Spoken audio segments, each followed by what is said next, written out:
So for any of you that have a 2001 to 2005 Lexus is300, including myself with a few of these now, not enough, two really common problems are climate control issues that make kind of a rat-like sound as if you have a mouse in your glove box. I might address that near the end in very minimal detail, but probably the most common annoyance is your door lock actuator not working. So you'll go to lock your door and maybe your headlights will stay on or your doors won't actually lock, which means someone could break in. The good news is that under default standard settings, the alarm will come on if a door is not locked but opened, so long as the car thought it should be locked.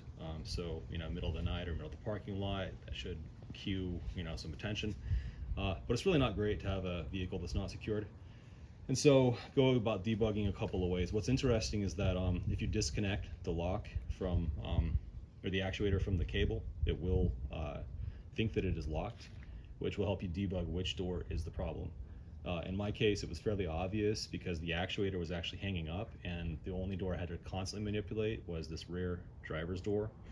And in this case, I'm still debugging it and it is not super fun to get into and replace the actuator, so I'm not rushing it. At this point, I just want to be sure the door will lock when I want it to. And since I'm a tall driver and so is the next person driving it, it's not important to me if I can access that seat, which is this rear driver door here. So right now I have it locked, and because I've actuated the lock manually, this will not open.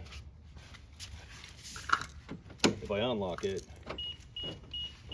all the doors are unlocked except for this one. And now if I manually go in here and reach in, pull it open, it will be accessible. So all I've done is reach in, disconnect this connector. You can reach up and inside. I didn't have to unbolt anything other than the handle and pull this door cover off. So I'm going to zip tie that out of the way and drive it around for a while, see if it does anything weird. In my case, ever since the car went to a darker color on a hot day, it went from bad to very, very constantly worse. When it was all silver, the car didn't have as much of the issue with that, but that has been a period of like several years, so it could just be age on the actuator. So for this door to always be locked, I'm just going to throw that, and I guess I could put on the kitty lock too, which would be kind of annoying, so I won't. And then I'll put the cover back on and drive around for a couple of weeks and see if the problem is completely gone on hot days. If it's still there, it could be two issues or a different issue. So I think it's worth taking a minute to look at the actuators.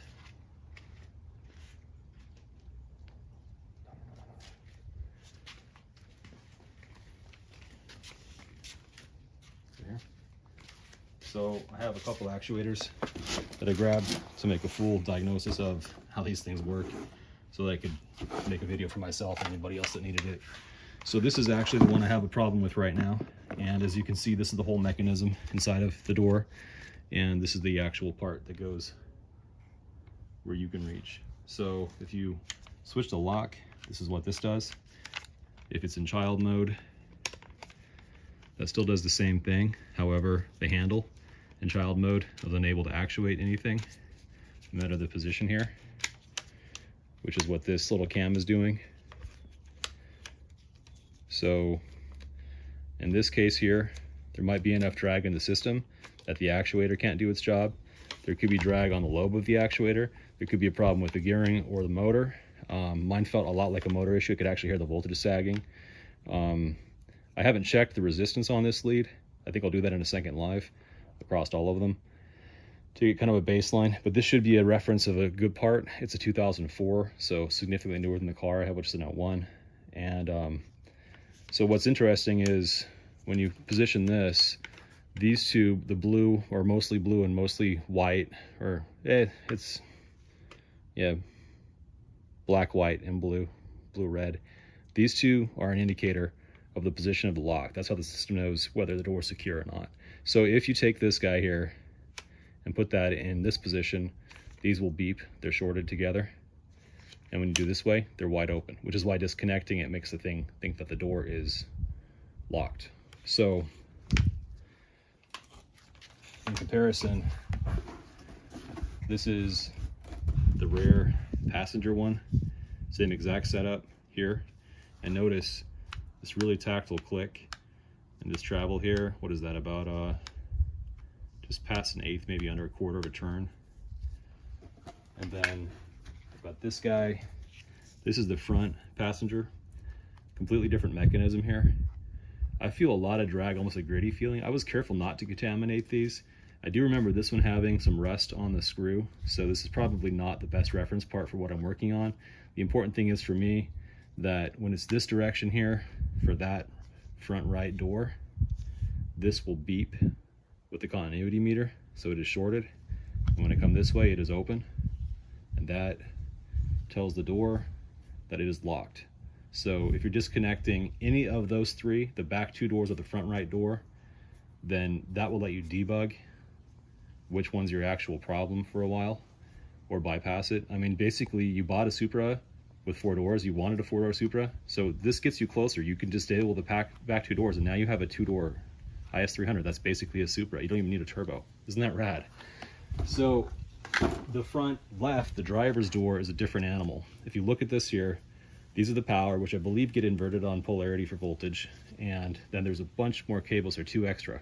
So if you look at it here, I did some ohming out on it, and there's a couple of positions on this thing. So first of all, getting to this inside of the door is not fun, because there's actually a component that controls the key and the door handle and the lock. And there's cables involved for all of that. So the first thing to bear in mind is that on an is300, as I've ever seen it, there's only one lock on the doors, which is actually more than some of the newer cars, and that at least a key can get you in. So how that works is your key, you'll normally be here, your key will push this, and that will unlock the door. And the spring tension will put that back to the middle. When this thing is in the middle, none of these will ring out. When it goes this way, you'll see this arm here. It'll take this wire here and this wire here, and they will beep in this position. Wait, I think that's wrong. Let me get my voltmeter. So any voltmeter will do this. You can either do the visual or audio. I prefer audio because I don't have to look that way. So that is a short, and I think I misspoke a second ago. Yeah, sorry. So it's these 2 wires here for position A, and that's you telling the car, hey, lock the doors. So what's interesting is that if you have no battery, you can't lock your is300 from the key. You have to reach in the door and flip the switch. So this is neutral, this is please lock my doors if you have power, and this is unlock my doors whether you do or don't. So here, that would unlock the door. Then you would return to that position with your key not being manipulated.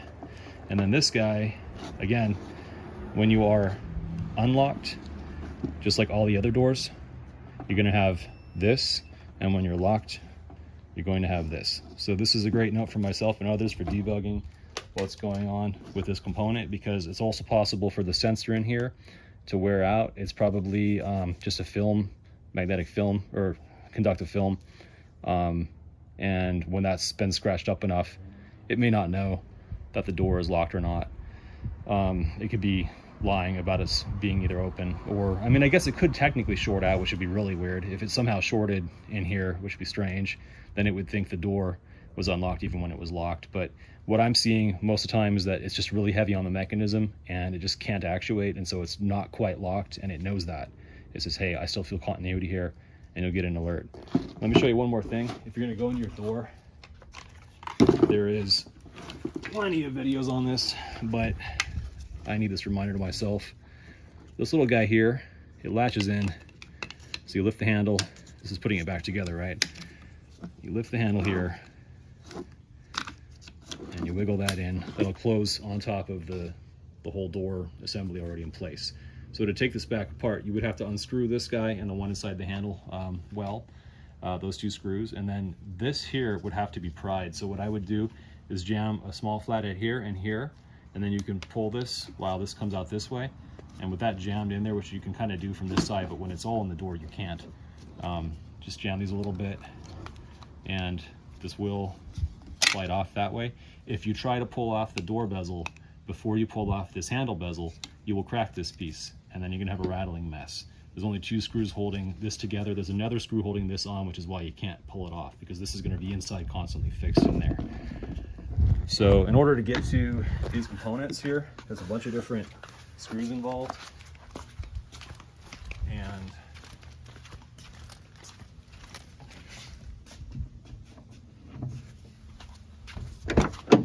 What that is there's going to be 3 hex heads here that you have to undo.